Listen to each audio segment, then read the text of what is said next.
자, 중대부고 사회문화 온라인 클래스 수강생 여러분들 안녕하십니까? 오늘은 이제 4-3단원 다양한 사회 불평등 양상과 관련되어 있는 기출 문제들을 분석해 보도록 하겠습니다. 4-3단원 다양한 사회 불평등 양상과 관련되어 있는 문제들은 주로 이제 사회적 소수자에 관한 문제라든가 빈곤의 어떤 유형을 물어보는 문제들이 주로 많이 출제가 되었습니다. 그렇게 뭐 자주 출제된 건 아닙니다만 빈곤의 유형과 관련해서 이제 최근에 출제가 좀 있었었고요. 과거에는 사회적 소수자들의 어떤 차별에 대한 이제 그런 내용 요소들을 물어봤었고, 그 이외에는 이제 대부분 보시면 아시겠습니다만 이제는 표 분석 문제의 어떤 소재로 활용한다든지 그 정도로 문제의 난이도 자체는 대단히 높지는 않는 것 같습니다. 자, 그러면 하나하나 문제를 풀어보도록 하죠. 우선 1번입니다. 다음 글을 통해 추론할 수 있는 내용으로 가장 적절한 것은 이라고 되어 있어요. A 종교가 국교인 사회에서, 국교라고 하는 거 이제 나라에서 주로 있는 종교를 이제 국교라고 이야기하죠. 그러니까 A 종교가 국교인 사회에서 A 종교라고 하는 것은 다시 말하면 어떤 이제는 그 주류의 어떤 종교가 되겠죠. 그렇죠? 주류의 종교가 A 종교일 때 B 종교 신자는 사회적 소수자가 될 수 있다. 왜냐하면은 A 종교가 국교이기 때문에 B 종교라고 하는 건 그런 국교가 아닌, 즉 다시 말하면은 비주류가 되겠죠. 그렇죠? 비주류이기 때문에 이 사람들이 사회적 소수자가 될 수 있다라고 이야기를 하고 있어요. 그렇죠? 우리가 이제 사회적 소수자의 요건으로서 크게 이제 네 가지 조건들을 제시를 합니다. 구별의 어떤 가능성이라든지 권력의 어떤 열세, 그로 인한 어떤 사회적인 차별, 그리고 차별받는 사람이라는 어떤 집합적인 정체성을 들 수가 있겠죠. 다시 말하면은 비종교를 가지고 있다는 것만으로 A 종교가 국교인 사회에서 이 비종교 신자들은 어떤 종교가 다르기 때문에 구별 가능성이 있고요. 그렇죠? 그리고 어떤 권력의 어떤 열쇠에 놓여져 있겠죠. 그렇죠? 그리고 그로 인한 어떤 사회적 차별을 받고 차별받는 사람이라는 집합적인 정체성이 있다면은 사회적 소수자가 될 수가 있습니다. 자, 그 반대로 A 종교 신자는 비종교가 지배적인 사회에 가면은 사회적 소수자가 될 수 있다. 반대로라고 이야기했어요. 반대로 A 종교 신자가 이번에는 비종교가 지배적인 사회에 가면 사회적 소수자가 된다라고 이야기하고 있어요. 그렇죠? 즉 다시 말하면 이제 여기에서 비종교가 주류가 되는 거고요. 그렇죠? 그렇다면은 이 비종교가 지배적인 사회에서 A 종교 신자는 비주류가 될 수 있다라는 거죠. 그렇죠? 따라서 이제는 이 글을 통해서 추론할 수 있는 내용이라고 하는 것은 어떤 이제 사회적 소수자의 조건, 즉 다시 말하면 이제 구별 가능성이라고 하는 것이 절대적이지가 않다. 즉 다시 말하면 어떤 구별 가능성, 구별의 어떤 기준이 상대적이다라고 이야기를 할 수가 있겠죠. 어떤 사회냐에 따라서 사회적 소수자일 수도 있고 아닐 수도 있다라고 하는 내용을 찾아보면 되겠죠. 그렇죠? 1번 사회적 소수자는 사회에 의해서 규정된다.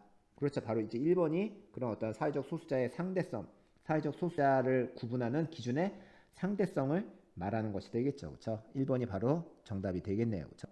2번 사회적 소수자는 역차별에 의한 결과이다. 역차별이라고 하는 것은 이른바 이제는 사회적 소수자를 보호하기 위해서 이른바 이제는 그 보호를 받지 못하게 되는 대상들, 다시 말하면은 사회적 소수자 아닌 사람들이 사회적 소수자에 대한 어떤 보호 때문에 자신들이 오히려 도리어 차별을 받는다라는 이제는 그러한 주장이 바로 이제 역차별 주장이죠. 그렇죠? 즉 사회적 소수자를 보호하는 과정에서 역차별의 논란이 초래가 될 수 있는 거죠. 사회적 소수자가 역차별에 의한 결과라고 볼 수는 없는 겁니다. 그렇죠? 그러니까 2번 진술은 진술 자체가 틀렸고요. 3번 한 사회 안에서 지배 집단이 사회적 소수자가 되기도 한다.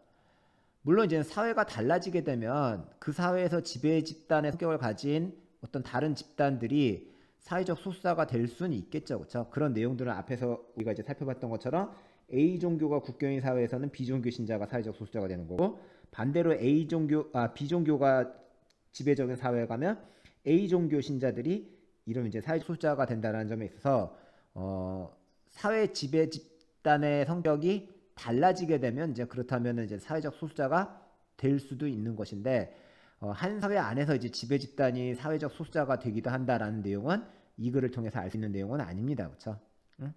사회가 바뀌었을 때 그 사회에서 지배 집단의 성격을 가진 집단과는 좀 다른 성격의 집단들은 사회적 소수자가 될 수가 있다는 거죠. 그렇죠? 3번 진술은 알 수가 없는 내용이고요. 4번 사회적 소수자는 권력 관계보다는 집단의 크기에 의해서 결정된다. 사회적 소수자라고 하는 것은 이제는 아까도 말씀드렸던 것처럼 이른바 이제는 구별의 가능성에 의한 권력의 열세가 사회적 소수자의 조건이 되는 거죠. 그렇죠? 따라서 집단의 크기보다는 권력 관계에 의해서 결정이 되는 것이죠. 그렇죠? 소수라고 하는 말은 반드시 수가 적다라고 하는 걸 의미하는 건 아니다라는 걸 앞에서도 이제 살펴봤습니다. 그렇죠? 5번 사회적 소수자의 집단 내에서도 또 다른 사회적 소수자가 존재한다. 그럴 수가 있겠죠. 그렇죠? 한 사회 안에서 사회적 소수자이긴 하지만 그 안에서도 또 다른 사회적 소수자가 존재할 수도 있습니다. 그렇죠? 예를 들면은 우리가 예를 들어서 어떤 이제 장애인이라고 이야기했을 때 장애인이라고 하는 집단 자체가 이른바 이제는 비장애인에 비하면 사회적 소수자인 건 맞죠. 그렇죠? 그러나 이제 장애인 중에서도 남성 장애인보다는 이제 여성 장애인이라고 한다면 여성 장애인들은 남성 장애인에 비해 가지고 겪게 되는 어떤 고통이 더 클 수 있습니다. 그렇죠? 더 많은 차별을 받을 수도 있겠죠. 그렇죠? 그런 측면에서 봤을 때 또 다른 사회적 소수자가 존재할 수도 있어요. 그렇죠? 따라서 5번 진술 내용 자체는 옳은 내용입니다만 하지만 다음 글을 통해서 추론할 수 있는 내용이라고 볼 수는 없는 거죠. 그렇죠? 따라서 5번은 글을 통해서 알 수 있는 내용이 아니겠네요. 그렇죠? 정답은 1번이 정답이 되겠습니다.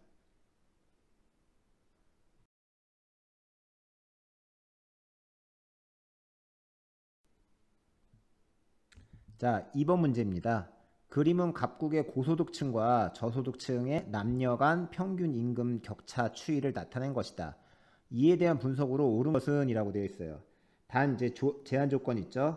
고소득층과 저소득층 모두에서 남성 평균의 임금이 지속적으로 상승했다라고 하는 이제 그런 조건이 있습니다. 그렇죠? 그랬을 때 고소득층에서도 남녀 간의 어떤 평균 임금 격차가 남성을 100으로 놓고 봤을 때 보다 어떤 이제 격차가 좀 줄어들고 있는 것을 확인할 수가 있겠죠. 그렇죠?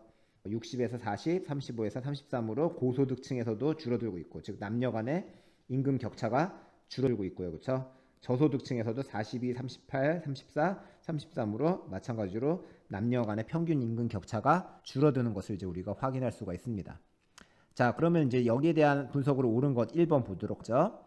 1980년에 고소득층에서 여성 평균 임금은 전체 평균 임금의 40%이다 라고 되어 있는데 1980년을 보도록 하죠. 1980년에 고소득층에서는 남녀 간의 평균 임금 격차가 60%예요.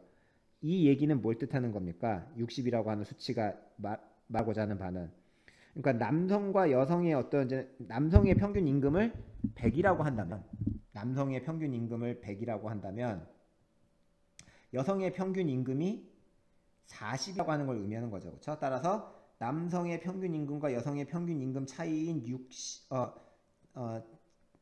60이 바로 이제는 그러한 남녀 간 평균 임금 격차 퍼센테이지를 나타내는 거 아니겠습니까? 그렇죠?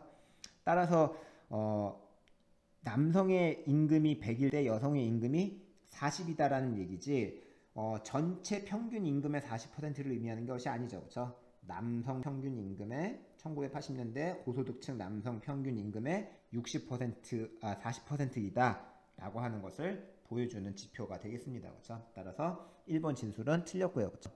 2번 1990년에 저소득층에서 여성 평균 임금은 10년 전과 비교해서 4% 증가했다라고 되어 있는데 자 보시면 이제는 1990년에 저소득층에서의 여성 평균 임금이에요. 그렇죠? 저소득층의 여성 평균 임금은 남성을 100으로 놓고 봤을 때 여성의 평균 임금이 한 62 정도 된다라는 걸 이제 우리가 알 수가 있는 거죠. 그렇죠?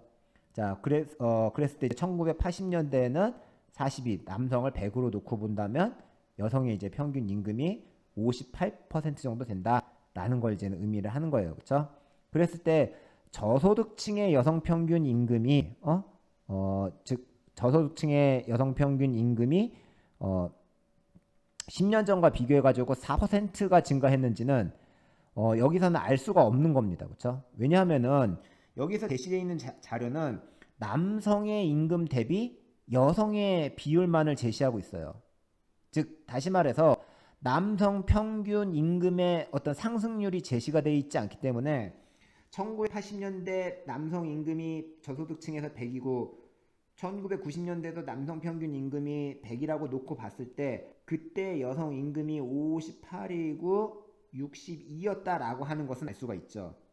그러나 1980년대와 1990년대 저소득층에서 남성 평균 임금이 얼마만큼 증가했는지 나와 있지가 않아요. 다만 고소득층, 저소득층 모두에서 남성 평균 임금이 지속적으로 상승했다라고 하는 그러한 조건만 나와 있지 얼마큼 상승했는지가 나와 있지가 않는단 말이죠. 그렇죠? 따라서 각각을 100으로 놓고 봤을 때 이 증가한 4%포인트만큼의 어떤 증가라고 하는 것은 실제로 이제 4%포인트 이상의 증가를 의미하는 건 아니겠죠. 그렇죠?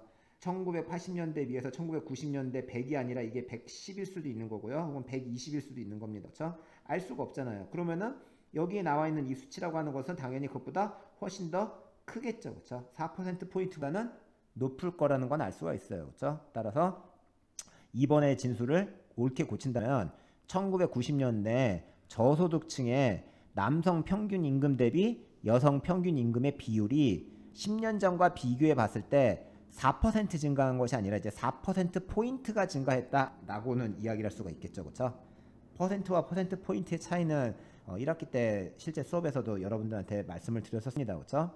100으로 놓고 봤을 때 비율이 아니라 수치 그 퍼센트라는 비율의 퍼센트라는 수치의 차이는 퍼센트 포인트로 나타낸다라고 말씀을 드렸어요. 따라서 2번 진술 틀렸고요.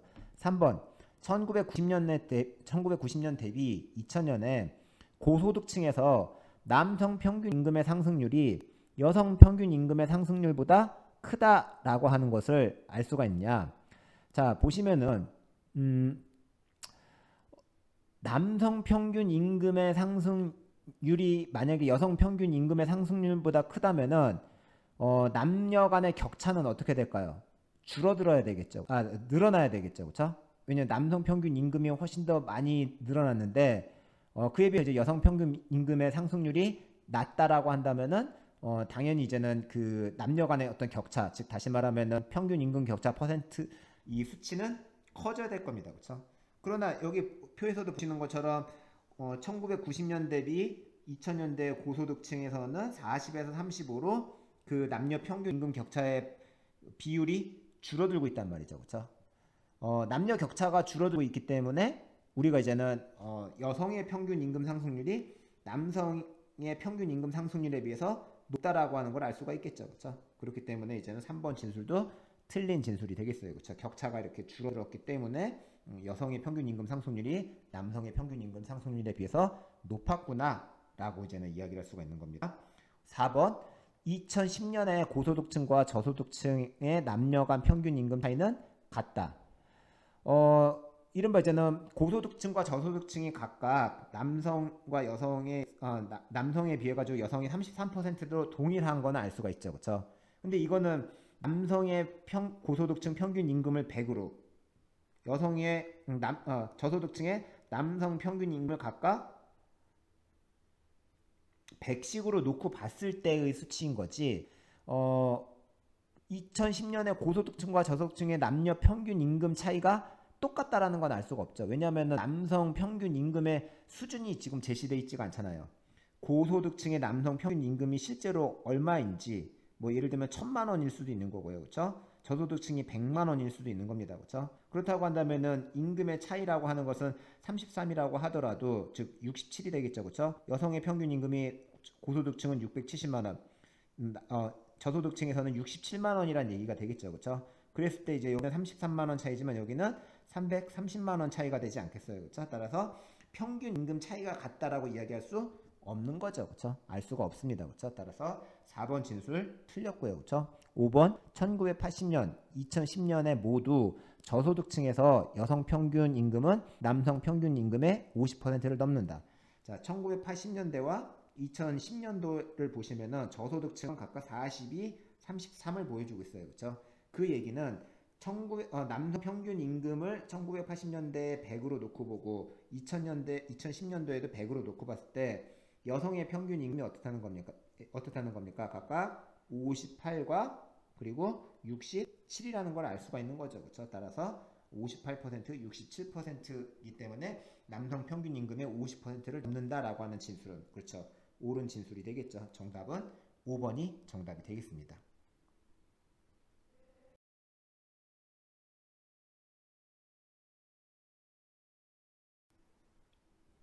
자, 3번 문제로 보도록 합시다. 다음에서 공통적으로 추론할 수 있는 내용으로 가장 적절한 것은, 즉 이 내용과 이 내용 간에 공통적으로 해당하는 내용이 무엇이냐라고 하는 것을 찾아보면 되겠죠. 그렇죠? 첫 번째 거 보시면은 장애로 인한 차별을 시정하기 위해서 장애인 차별 금지법이 시행된 이후 스스로 자신의 권리를 지키는 장애인들이 많아졌다. 하지만 사회적 인식이 크게 바뀌지 않아 여전히 장애인에 대한 차별이 해소되지 못하고 있다라는 내용이 있고요. 두 번째 내용을 보시면 여성의 사회 진출을 돕기 위한 남녀 고용 평등과 일가정 양립 지원에 관한 법률이 시행된 이후에도 여전한 성차별적 인식으로 인해 여성에게 낮은 임금을 주거나 취업 및 승진 기회를 제한하는 등 여성에 대한 차별이 해소되지 못하고 있다. 자, 보면 여기 이제 공통적인 내용들이 있죠. 그렇죠? 장애인 차별 금지법이라거나 이 남녀 고용 평등과 일가정 양립 지원에 관한 법률이라고 하는 것이 각각 차별을 해소하기 위해서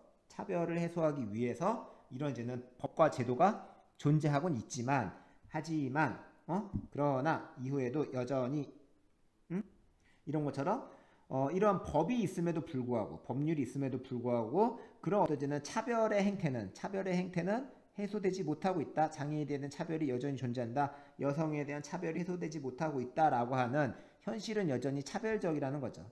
차별을 하지 않도록 하는, 금지하는 그런 어떤 법률이 있음에도 불구하고 실제로는 그런 차별이 제대로 해소되지 못하고 있다라고 하는 건, 우리가 사회 문제를 해결함에 있어서 법과 제도적인 해결 방안도 있습니다만 이른바 이제는 의식적인 어떤 접근, 개인적인 접근도 분명히 존재하겠죠. 그렇죠? 그런 어떤 측면의 내용들이 필요하다라고 이야기할 수가 있을 거예요. 그렇죠? 그랬을 때 1번, 사회적 소수자 우대 정책으로 인한 역차별 문제도 함께 해소해야 된다. 즉 사회적인 소수자를 우대하기 위한 정책, 우리가 뭐 흔히 이제 어퍼머티브 액션이라고 한다고 했었죠. 그렇죠? 그런 잠정적 우대 조치를 취하다 보면 그런 우대 조치의 대상이 되지 않는 사람들이 왜 우리는 차별에 하는 역차별의 어떤 논란을 제기합니다만 그 문제를 해결해야 되는 건 맞죠. 하지만 이 자료에 직접적으로 언급되어 있지는 않아요. 그렇죠? 따라서 1번은 추론할 수 있는 적절한 내용은 아니에요. 2번, 사회적 소수자는 법을 통한 제도적 인정 여부에 따라서 상대적으로 규정된다. 사회적 소수자가 법률에 의해 가지고서는 규정되느냐, 이런 내용들은 마찬가지로 여기에 나와 있지 않죠. 이 내용에서는 장애인이라든지 어떤 이제 여성이라든지 사회적 소수자성을 가진 사람들을 구제하기 위한 법률을 얘기하고 있지, 그 장애인 차별 금지법이라든지 일가정 양립 지원에 관한 법률에 있어서 장애인이나 여성을 갖다가 어떤 이제는 사회적 소수자로 규정하거나 그러지는 않는단 말이죠. 그렇죠? 따라서 이번의 진술도 옳지 않고요. 3번, 사회적 소수자에 대한 차별은 개인적인 능력 차이가 집합적인 차별로 전환된 결과이다. 그렇죠. 사회적 소수자에 대한 차별이 원래 그런 어떤 그 사회적 소수자가 가지고 있는 개인적인 능력의 차이를, 마치 그런 성향을 가지고 있는 사람들이 모두 다 그럴 것이다. 예를 들면 뭐 장애인이 일반인들에 비해 가지고 업무 능력이 일부 떨어질 수는 있겠지만 그렇다고 해서 모든 장애인이 다 업무 능력이 떨어지는 건 아닌데, 장애인이란 이만으로 업무 능력이 떨어진다고 생각하고 취업시키지 않는 것, 이런 게 바로 이제는 사회적 소수자의 차별 아니겠습니까? 그렇죠? 따라서 개인적 능력의 차이가 집합적 차별로 전환된 결과가 내용은 맞는 내용이다만 이 글에서 추론할 수 있는 내용은 아니에요. 그렇죠? 마찬가지로 자료로 언급되어 있지 않고요. 4번, 사회적 소수자에 대한 차별을 해소하기 위해서는 문화 다양성 존중보다 문화 동질성 형성이 중요하다. 사회적 소수자에 대한 차별을 해소하기 위해서는 문화에 대한 어떤 다양성을 존중하는 것이 필요하겠죠. 이런 사람도 있고 저런 사람도 있다. 삶의 어떤 이제는 그 총체의 모습이 다양할 수 있다라고 하는 걸 인정을 해야 되기 때문에 내용도 틀렸고 알 수도 없습니다. 그렇죠? 제시되어 있지도 않고요. 5번, 사회적 소수자에 대한 차별을 해소하기 위해서는 제도 개선뿐만 아니라 의식 개혁도 이루어져야 된다. 그렇죠. 바로 5번이 정답이 바로 되겠죠. 그렇죠? 제도 개선이라고 하는 것은 뭐 이런 이제 차별금지법이라고 하는 이제 그런 내용들이 되겠죠. 그렇죠? 의식 개혁이라고 하는 것은 뭐 사회적 인식이 바뀌지 않는다라든지 어떤 이제는 여성에게 낮은 임금을 주거나 승진 및 취업 기회를 제한하는 그런 어떤 이제 행위들이 되겠죠. 그렇죠? 따라서 이런 의식 개혁도 이루어져야 된다라고 하는 내용이 되겠습니다. 그렇죠? 따라서 정답은 5번이 정답이 되겠네요.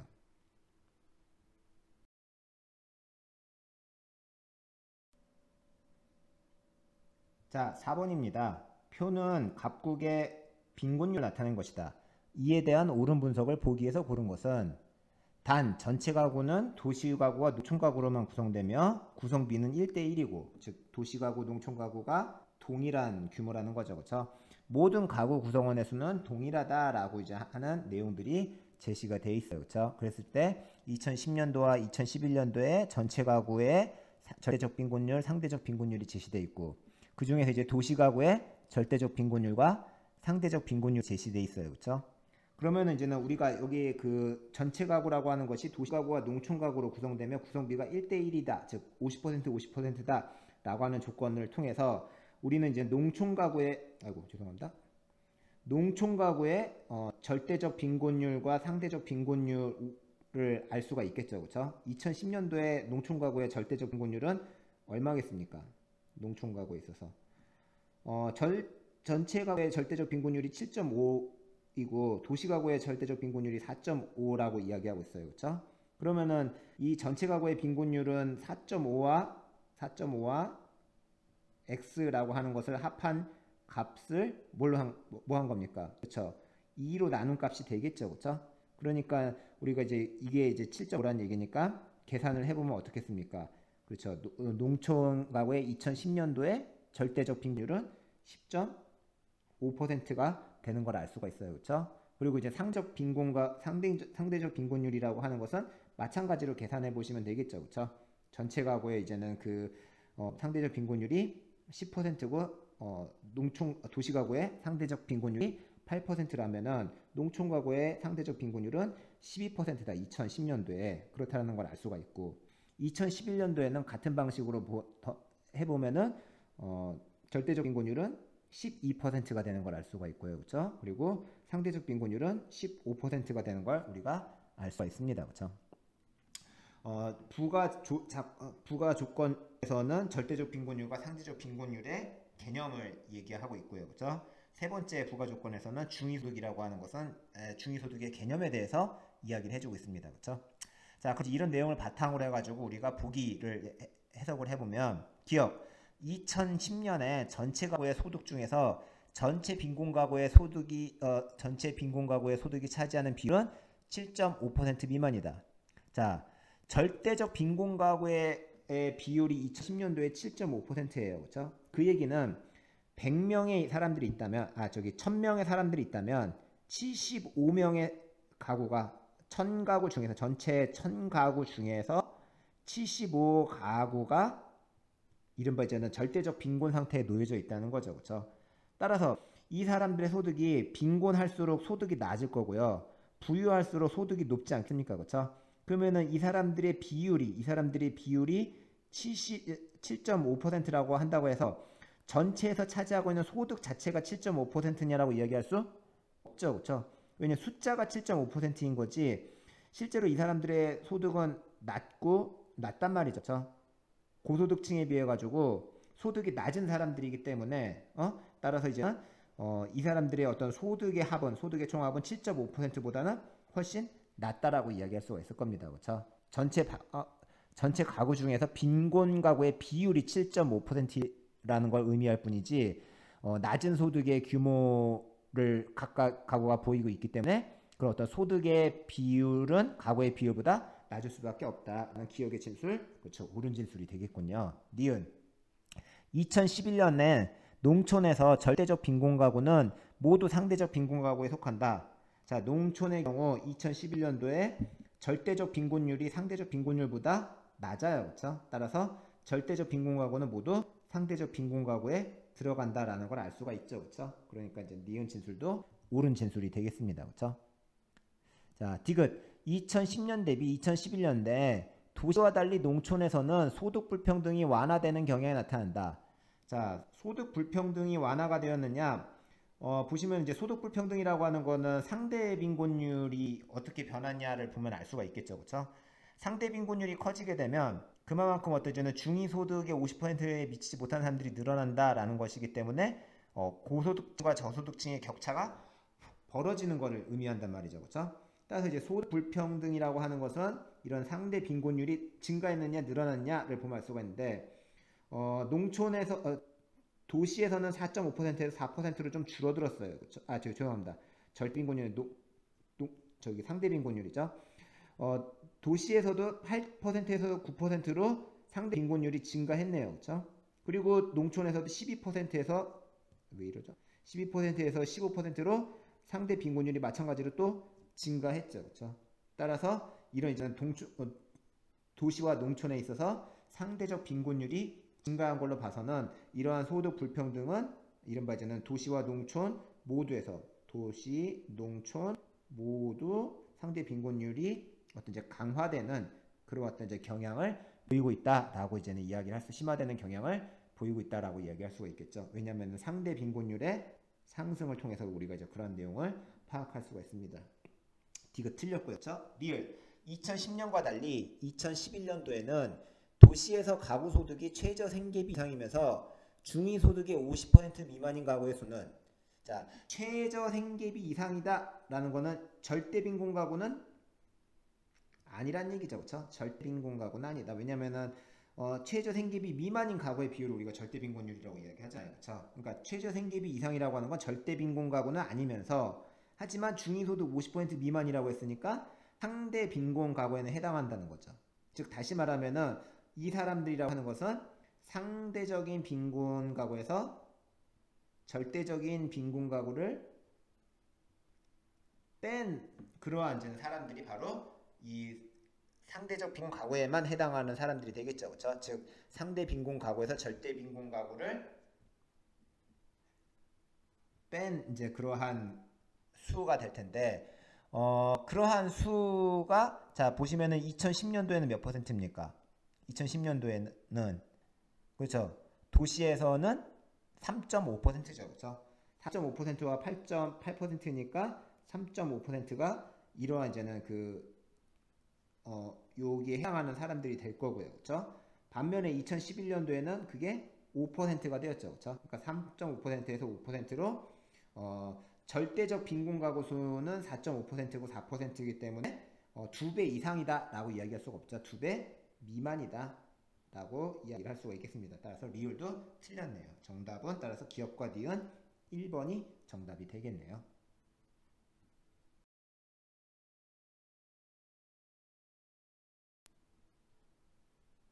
자, 5번 문제입니다. 빈곤의 유형 A, B에 대한 옳은 설명만 보기에서 있는 대로 고른 것은 단 A는 각각 절대적 빈곤과 상대적 빈곤 중 하나이다 라고 돼 있어요. 그렇죠? 최저 생계비 미만의 절대적 빈곤이냐 중위소득 50% 미만의 상대적 빈곤이냐 둘 중에 하나만이죠. 그렇죠? 그랬을 때 A는 사회 구성원이 누리고 있는 일반적 생활 수준과 비교하여 여기 보면 절대적인 기준 나왔죠. 그렇죠? 일반적인 생활 수준과 비교해서 박탈 상태에 처한 경우를 말한다고 했어요. 그렇죠? 즉 다시 말하면은 보통 사람들에 비해 가지고 내가 못 산다 라고 하는 상대적인 어떤 소득 격차를 나타내는 거 아니겠습니까? 그렇죠? 따라서 A에 따르면은 사회의 전반적 소득 수준과 대비하여 낮은 소득 수준의 계층이 빈곤층으로 정의된다 라고 이야기하고 있단 말이죠. 그렇죠? 그래서 이런 이제는 그 일반적인 생활 수준, 사회의 전반적 소득 수준에 비추어 봤을 때 내가 조금 부족하다 라고 하는 이제는 A는 바로 상대적 빈곤이 된다는 걸 우리가 알 수가 있죠. 그렇죠? 중위소득 50% 미만의 어떤 그러한 빈곤을 우리가 바로 이제는 상대적 빈곤이라고 이야기를 하는 거고요. 그렇죠? 중간에도 미치지 못한다라는 얘기죠. 그렇죠?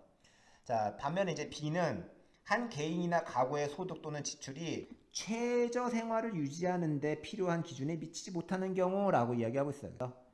B에 따르면 인간의 기본적인 욕구 충족을 위한 자원이 심각하게 박탈된 상태라고 이야기하고 있습니다. 즉 말 그대로 어떤 최저 생활이 불가능한 최저 생계비에도 미치지 못하는 어떤 그런 빈곤의 상태를 이야기하는 거죠. 따라서 B가 바로 절대적 빈곤 가구가 되겠죠. 그렇죠? 자, 그렇다면 이제는 우리가 상대적 빈곤과 절대적 빈곤을 구분해냈기 때문에 보기는 쉽게 골라낼 수가 있을 겁니다. 그렇죠? 기억 A의 기준을 적용하면 기본적인 의식주가 충족된 사람이라도 빈곤층에 포함될 수 있다. 그렇죠? A의 기준을 즉 상대적 빈곤의 기준을 충족하게 되면 기본적 의식주가 충족된 사람이라고 하는 것은 최저 생계비 이상인 즉 다시 말하면은 그 절대적 가구가 될 거예요. 그렇죠? 이 절대적인 빈곤 가구보다도 훨씬 더 이제는 높은 수준을 보일 수가 있을 겁니다.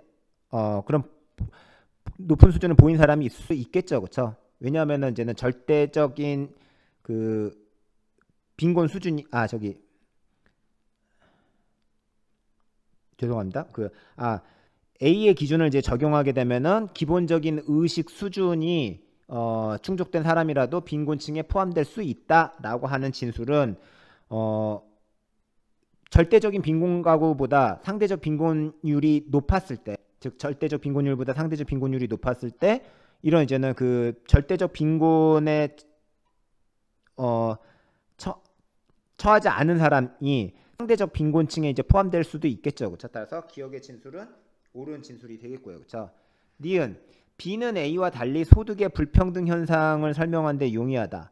소득의 불평등 현상, 즉 빈부격차를 설명하는 데 용이한 것은 그렇죠. 상대적 빈곤이 되겠죠. 그렇죠? A는 B와 달리 이렇게 이야기해야 되겠고. 디귿 A에 따른 빈곤율과 B에 따른 빈곤율을 더한 것이 그 나라 전체의 빈곤율이 된다. 그렇지가 않죠. 그렇죠? 왜냐하면은 일반적으로 상대적 빈곤율이라고 하는 것이 절대적 빈곤을 포괄하게 돼 있죠. 그렇죠? 왜냐하면 이제 절빈곤의 수준이 상대 빈곤의 수준보다 대체적으로 낮기 때문에 절대 빈곤율이 상대적 빈곤율보다 높은 나라에서는 이른바 이제는 상대적 빈곤에 속하는 사람들이 일부가 이제 절대적 빈곤도 겪고 있단 말이죠. 그렇죠? 따라서 절대적 빈곤율과 상대적 빈곤율을 더한 값이 그 나라 전체 빈곤율이 되지 않죠. 중복되는 부분이 있기 때문입니다. 그렇죠? 디귿 진술 틀렸고요. 그렇죠? 리을 우리나라에서 A와 B에 해당하는 빈곤층은 객관화된 기준에 의해서 분류된다. 그렇죠? 우리나라에 따르면은 그 상대적 빈곤율의 기준은 중위소득 50% 이하 미만을 이야기하고요. 그렇죠?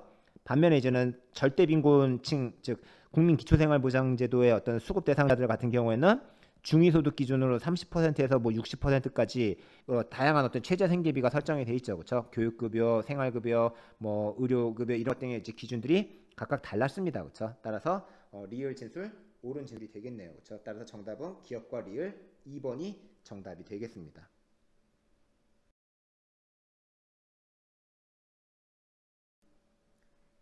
자, 마지막으로 6번 문제입니다. 그림은 질문을 통해서 빈곤의 유형 A, B를 구분한 것이다. 이에 대한 옳은 설명만을 보기 위해서 고른 것은 단 A, B는 각각 상대적 빈곤과 절대적 빈곤 중 하나이다 라고 돼 있어요. 그렇죠? 그랬을 때 질문을 보시면은 인간의 생존에 필요한 최소한의 자원이 결핍된 상태이냐 라고 물어보고 있어요. 그렇죠? 즉 다시 말하면은 이 기준 자체가 바로 뭐겠습니까? 절대적 빈곤에 대한 내용이죠. 그렇죠? 생존에 필요한 최소한의 자원이 결핍된 상태라고 하는 건 절대적 빈곤 상태이기 때문에 그렇게 정의되냐라고 했을 때 A가 바로 절대적 빈곤 상태가 되는 거고요. 그렇죠? B는 그러면 아니요라고 했으니까 상대적 빈곤이 되겠죠. 그렇죠? 왜냐하면은 A, B는 각각 상대적 빈곤과 절대적 빈곤 중 하나이다 라고 하는 부수 조건이 있기 때문이죠. 그렇죠? 그렇다면 이제는 가에 들어갈 질문은 상대적 빈곤과 관련돼 있는 이제 그러한 내용을 물어야 되는 거겠지. 그치? 자, 그랬을 때 보기를 보시면은 기억 A는 B와 달리 선진국에서는 나타나지 않는다. 자, 절대적 빈곤이라고 하는 것이 선진국에서 나타나지 않느냐? 그렇지가 않죠. 그렇죠? 선진국에서도 뭐 굶어 죽는 사람은 충분히 있을 수가 있어요. 그렇죠? 최저 생계비의 기준이라고 하는 게 나라마다 다르기 때문에 실제로도 뭐 미국의 최저 생계비는 우리나라 최저 생계비보다 훨씬 더 높지 않습니까? 그렇죠? 그런 측면에 봤을 때 이런 이제 절대적 빈곤이 선진국에서도 나타날 수가 있죠. 기억 진술 틀렸고요. 그렇죠? 니은 B에 해당하는 사람은 A에 해당하지 않는다. 상대적 빈곤에 해당하는 사람이 절대적 빈곤에 해당하지 않느냐?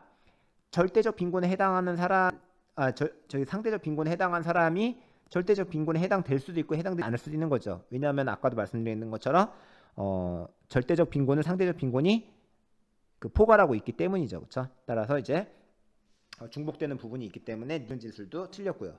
디귿 우리나라에서는 A, B 모두 객관화된 기준에 의해서 규정된다. 아까 말씀드렸던 것처럼 절대적 빈곤 같은 경우에는 뭐 중위소득의 30에서 60%로 이제 각각의 어떤 이제는 최저 생계비 기준들이 좀 달랐고요. 그렇죠? 국민기초생활보장제도의 수급자 기준이요.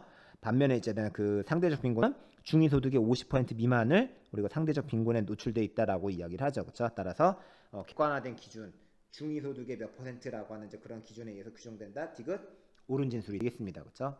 리을 가에는 우리나라에서는 가구소득이 중위소득의 50% 미만 상태를 의미하는가가 들어갈 수 있다. 가에 들어갈 내용은 상대적 빈곤과 관련되어 있는 진술이라고 했기 때문에 이런 중위소득 50% 미만인 상태라고 하는 것이 상대적 빈곤의 어떤 정의가 되겠죠. 기준이 되겠죠. 따라 정답은 디귿과 리을 5번이 정답이 되겠습니다. 수고하셨습니다.